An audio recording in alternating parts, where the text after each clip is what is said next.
We're now turning it around in a big way. Any single element of this plan would be a fundamental change in America. But taken together, they're truly consequential. Again, I have more to say about this soon, but when we have the bill signing, I'll be able to thank everyone in the Senate and the House for their leadership. I hesitate to start now. I'll leave somebody out, and I want to make sure everyone who is part of this gets credit for it. But for now, I want to quickly thank members of the House who worked so hard to get some of this done. Speaker Pelosi, Steny Hoyer, Jim Clyburn, progressive leaders, moderate leaders, Democrats, Republicans. They in fact worked together. It was like, as I saw, someone told me, my staff this morning, that on one of the programs this morning, they said, well, the sausage is made. It is a process. You all know it. You're all pros. You cover it. The American people have made clear one overwhelming thing, I think, and I really mean it. All the talk about the elections and what do they mean, they want us to deliver. They want us to deliver. Democrats, they want us to deliver. Last night, we proved we can. On one big item, we delivered. I want to close with this.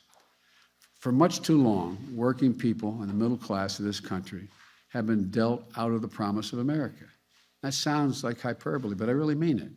Some of you may remember when I ran, I was legitimately, it's appropriate to be criticized. I'm not complaining about being criticized, but when I said I was running for 3 reasons. One, to restore the soul of America, bring back some decency and honor in the way in which we dealt with one another. The second reason was to rebuild the backbone of the country, the middle class. The wealthy are value added to the country, but they didn't build a country.